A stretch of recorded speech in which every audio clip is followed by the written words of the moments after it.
Hello student, myself Puneet Pandey, your faculty of science and technology. बच्चों, आज की हमारी न्यूज है heaviest launch vehicle of India LVM3। और ये क्या है LVM3, इसको देखेंगे इस पर्टिकुलर न्यूज में। ये जो न्यूज है वो आपका बेसिकली जो यूपीएससी का सिलेबस है उसके स्पेस सेक्टर को ये न्यूज जो है वो एड्रेस करती है। तो बेसिकली आज संडे की रात को इसरो जो है 36 सैटेलाइट्स को लॉन्च करने जा रहा है। और ये पहला जो है ये अब तक का सबसे बड़ा लॉन्च व्हीकल है, जिसको लॉन्च व्हीकल को हम लोग तकनीकी भाषा में लॉन्च व्हीकल इसे कहा जाता है, और जबकि सामान्य भाषा में इसे लोग रॉकेट भी कहते हैं। ठीक है, तो ये जो रॉकेट या लॉन्च व्हीकल या प्रक्षेपण यान है, ये अब तक का सबसे बड़ा और भारी लॉन्च व्हीकल है। ये इसकी सबसे बड़ी खास बात है। ठीक है, दूसरी खास बात है कि ये कॉमर्शियल, मतलब ये किसी भी इसमें एक भी सैटेलाइट, इसके नोज कोन में एक भी गवर्नमेंट ऑफ इंडिया का सैटेलाइट नहीं है। सारे के सारे जो सैटेलाइट्स इसके अंदर लगभग 36 सैटेलाइट 36 उपग्रह इसके नोज कोन में रखे हुए हैं, और वो एक प्राइवेट कंपनी के। कहने का मतलब है इसरो देश के इतिहास में पहली बार किसी दूसरी प्राइवेट कंपनी के जो प्राइवेट जितने भी सैटेलाइट है पूरी तरह से कॉमर्शियल मिशन को ये लॉन्च करने जा रहा है, अब तक के सबसे बड़े लॉन्च व्हीकल के द्वारा।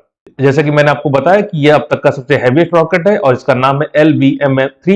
36 ये बेसिकली सैटेलाइट ले जा रहा है, और किस कंपनी के हैं? ये वन वेब नाम की कंपनी है, जिसमें इंडियन कंपनी भारतीय इंटरप्राइज का बहुत सारा शेयर और इन्वेस्टमेंट लगा हुआ है। अभी वर्तमान में जब आप ये वीडियो देख रहे हैं तब इस वक्त जो है 24 आवर का काउंटडाउन इसमें चल रहा है, ऑलरेडी काउंटडाउन रन कर रहा है।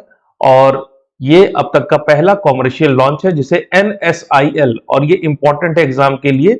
और ये NSIL क्या है, अभी हम लोग आगे बढ़कर बात करेंगे कि अभी हम लोग मैक्सिमम बच्चे जो है इसरो के नाम से बहुत ज्यादा फैमिलियर हैं, लेकिन इस लॉन्च को इसरो न करके NSIL जो कंपनी है वो कर रही है। तो इसरो और इस कंपनी का क्या संबंध है और ये किस तरह से हमारे एग्जाम के लिए इंपॉर्टेंट हो सकती है, इसको हम लोग थोड़ी देर में देखेंगे। बात आती है कि LVM3 क्या है। तो LVM3 यानी लॉन्च व्हीकल मार्क 3, ये पुराना जो आपका GSLV है, जो सबसे ज्यादा वजनी सैटेलाइट्स को ले जाने में सक्षम जो हमारा लॉन्च व्हीकल या रॉकेट था, उसी का ये बेहतरीन या उन्नत संस्करण है। और इसकी एक खास बात है, इसका नाम जो है चेंज कर दिया गया। दरअसल ये GSLV ही है, और इसमें कोई खास परिवर्तन नहीं दिए गए, थोड़े बहुत अंतर करने के साथ केवल ऑर्बिट में चेंज करने की वजह से GSLV की जगह इसका नाम LVM3 रखा गया है। और रीजन क्या है कि जो GSLV है, जो GSLV से हमारे जो रॉकेट्स लॉन्च सैटेलाइट लॉन्च किए जाते थे, वो सैटेलाइट एक स्पेशल तरह की ऑर्बिट में प्लेस किया था, जिनको हम जियो स्टेशनरी ऑर्बिट या भू स्थैतिक कक्षा कहते हैं। अब भू स्थैतिक कक्षा क्या कि इसमें जो सैटेलाइट होता हमेशा जमीन पर एक पर्टिकुलर बिंदु जो है, एक पर्टिकुलर पॉइंट है, उसके ऊपर ही ये हमेशा जो है वो रोटेट करेगा या उसके ऊपर हमेशा बना रहेगा। जैसे कि इस इमेज में आप देख रहे हैं कि जो ये सैटेलाइट है ये हमेशा जो है ये साउथ अमेरिका के ऊपर बना हुआ है, और जैसे जैसे साउथ अमेरिका पूर्व दिशा की तरफ घूमता है पृथ्वी के घूमने के साथ साथ, वैसे वैसे सैटेलाइट भी पूर्व दिशा की तरफ घूम रहा है।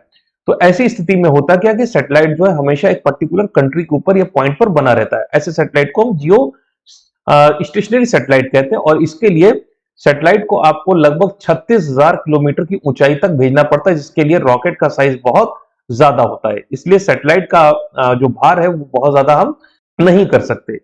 जबकि वनवेब के जो सैटेलाइट है वहां पर केवल एक सैटेलाइट जाता है, यहाँ पर जो हमारे सैटेलाइट जो भेजे जा रहे हैं वो कितने हैं? लगभग 36 सैटेलाइट।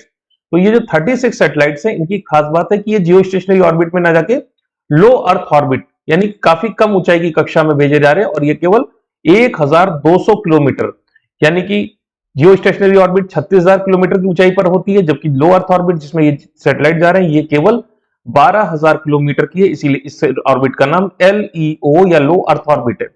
दोनों इमेजेस को देखने पर पता चलता है कि जो जियो स्टेशनरी सैटेलाइट होता है वो हमेशा पृथ्वी के एक पर्टिकुलर पॉइंट के ऊपर ही हमेशा बना रहता है। जैसे इस केस में ये सैटेलाइट साउथ अमेरिका के ऊपर बना हुआ है, जबकि लो अर्थ ऑर्बिट और खासकर पोलर नॉर्थ पोल से सैटेलाइट किधर की तरफ जा रहे हैं? साउथ पोल की तरफ। और इसमें एक दो नहीं मल्टीपल बहुत सारे सैटेलाइट इस ऑर्बिट्स पे काम कर रहे हैं। और ऐसी स्थिति में ये जो सैटेलाइट है ये हमेशा अपनी पोजीशन चेंज किया करते हैं, हमेशा लगातार ये चलते रहते हैं, और ऐसी स्थिति में पूरी की पूरी पृथ्वी को कवर कर देते हैं। ठीक है, तो इससे फायदा या नुकसान क्या है? फायदा यह है कि इसमें सैटेलाइट जो है पूरी पृथ्वी को कवर करते हैं, और उनके द्वारा निकलने वाला सिग्नल लगभग लगभग पृथ्वी के हर कोने में पहुंच जाता है। नंबर एक। नुकसान क्या है, इसमें एक सैटेलाइट से काम नहीं चलता, आपको ढेर सारे, जैसे आपने इमेज में डॉट्स में दिखाई पड़ रहा है, इसमें एक की जगह कई सारे सैटेलाइट्स का आपको प्रयोग करना पड़ता है। लेकिन इससे फायदा यह कि दुनिया का कोई भी कोना ऐसा नहीं होगा जहां पर आप इंटरनेट सर्विस ना दे पाए। इसका मतलब OneWeb कैसी कंपनी है, ये एक तरह से इंटरनेट प्रोवाइड करने की कंपनी है, और ये कंपनी जो है ये पूरे विश्व में हर कोने तक इंटरनेट को सैटेलाइट के माध्यम से, छोटे छोटे सैटेलाइट के माध्यम से प्रोवाइड करेगी। जीएसएलवी मार्क 3, ये जो जीएसएलवी मार्क 3 है, इसी को कन्वर्ट कर दिया गया है LVM3 में, क्योंकि अब इसमें लो अर्थ ऑर्बिट के लिए इसको, यानी कि जो पर्टिकुलर जीएसएलवी है वो जियो स्टेशनरी ऑर्बिट में आता था, और ये अब छोटी ऑर्बिट यानी कि लो अर्थ ऑर्बिट में ही जाएगा। इसमें एक सॉलिड स्ट्रैप ऑफ बूस्टर लगा है और लिक्विड कोर लगी है, और ये जो आपका जो टिप दिख रही है इसके अंदर रखे हुए हैं सैटेलाइट्स। ठीक है, इसके अंदर सैटेलाइट्स हैं, और टोटल 36 सैटेलाइट्स इस पर्टिकुलर टिप के अंदर दिखाई पड़ेंगे।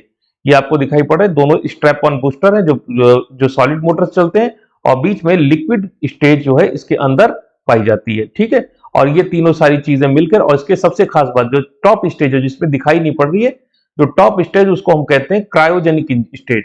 क्रायोजेनिक स्टेज जैसे कि ये दिखाई पड़ रहा है क्रायोजेनिक स्टेज है, और क्रायोजेनिक स्टेज जो है इसमें सबसे अंतिम स्टेज होती है, उसका नाम होता है क्रायोजेनिक स्टेज, वो मिलकर इस रॉकेट को कंप्लीट करती है।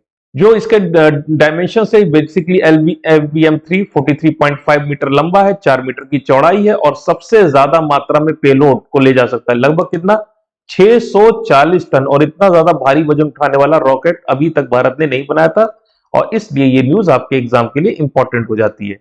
बात करते हैं OneWeb कौन है।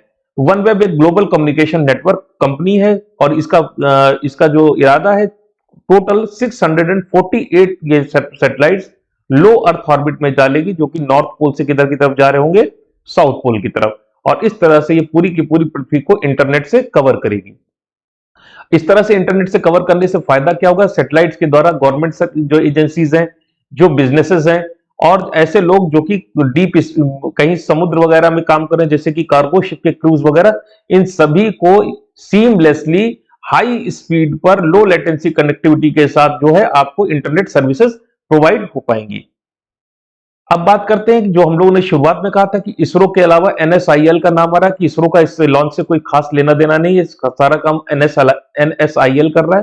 तो NSIL क्या है, इसका पूरा नाम है न्यू स्पेस इंडिया लिमिटेड। ये बेसिकली गवर्नमेंट ऑफ इंडिया के द्वारा ओन की जाने वाली एक कंपनी है, जिसका गठन 6 मार्च 2019 को किया गया था। दरअसल इसरो के ऊपर काम का बहुत ज्यादा बोझ हो रहा था। इसरो जो है बेसिकली रिसर्च एंड डेवलपमेंट से संबंधित संस्था है। तो इसरो जो है कोई नई टेक्नोलॉजी, जैसे सैटेलाइट लॉन्च व्हीकल, कोई रॉकेट बनाता है, उसके टेक्नोलॉजी डेवलप करता है, फिर उसको ट्रांसफर कर देता है NSIL को, न्यू स्पेस इंडिया लिमिटेड, ये कंपनी को ट्रांसफर कर दिया जाता है, और NSIL जो है इस पर्टिकुलर टेक्नोलॉजी को कॉमर्शलाइज करती है, और इसकी सहायता से भारत सरकार वो उसका कॉमर्शलाइजेशन करके उससे आर्थिक लाभ उठाती है। तो जैसे दिखाई पड़ रहा है, NSIL is a public sector enterprise incorporated in a new commercial arms of department of space. ध्यान दीजिए, NSIL डिपार्टमेंट ऑफ स्पेस के अधीन आती है। ये इस भारत की स्पेस कैपेबिलिटी को हार्नेस करने के लिए बनाई गई कंपनी है, और ये जो R&D करता है कौन, इसरो के द्वारा किए गए रिसर्च एंड डेवलपमेंट का फायदा उठाकर ये कंपनी जो है उस पर्टिकुलर खोज को कॉमर्शलाइज करती है। जैसे कि इस केस में इसरो ने रॉकेट बनाया था LMV3, ठीक है, लॉन्च व्हीकल मार्क 3। ये रॉकेट जो है इसरो ने बनाया और इसका डेवलपमेंट किया, लेकिन इससे किसने इसकी टेक्नोलॉजी ले ली है, NSIL ने ले ली, और इसके द्वारा वो OneWeb जो प्राइवेट कंपनी है उसके रॉकेट्स को लॉन्च करने जा रही है। NSIL जो है, इसके खास बात है कि ये गोको मॉडल पे काम करती है। अब मन में सवाल आता है ये गोको मॉडल क्या है, तो चलो देख लेते हैं गोको मॉडल क्या है। गोको मॉडल जो है लेफ्टिनेंट जनरल DB शेकेटकर जो है, जो कि रिटायर्ड हो गए हैं, इन्होंने जो है ये मॉडल दिया था। और इस मॉडल का मतलब क्या है, गवर्नमेंट ओन्ड कॉन्ट्रैक्टर ऑपरेटेड, मतलब जो कंपनी है उसका ओनरशिप किसके पास रहेगी, गवर्नमेंट के पास रहेगी, लेकिन उसका जो काम है वो कौन करेगा, प्राइवेट कॉन्ट्रैक्टर करेंगे। इससे फायदा क्या होता है कि काम में एफिशिएंसी आ जाती है, और गवर्नमेंट को बेसिकली बहुत ज्यादा मात्रा में एफर्ट करने की जरूरत नहीं पड़ती। कॉन्ट्रैक्टर्स या प्राइवेट कंपनी को क्या फायदा होता है, तो प्राइवेट कंपनी को यह फायदा होता है कि उन्हें जमीन खरीदने की जरूरत नहीं, उन्हें मशीनें खरीदने की जरूरत नहीं, अदर तरह के सपोर्ट्स के लिए उनको इन्वेस्टमेंट करने की जरूरत नहीं, उन्हें केवल अपने स्किल को लगाना पड़ता है, और गवर्नमेंट सारा सपोर्ट देती है, और इस तरह से एक तरह की विन विन सिचुएशन हो जाती है, जिसको कहते हैं गोको मॉडल। ठीक है, तो ये जो लॉन्च है वो अब संडे नाइट में हो जाएगा और हम लोग आशा करते हैं कि भारत जो है स्पेस के कॉमर्शलाइजेशन की तरफ कदम उठाने जा रहा है। ठीक है, तो आज के लिए इतना ही। बाकी नेक्स्ट स्लाइड में। Thank you all of you.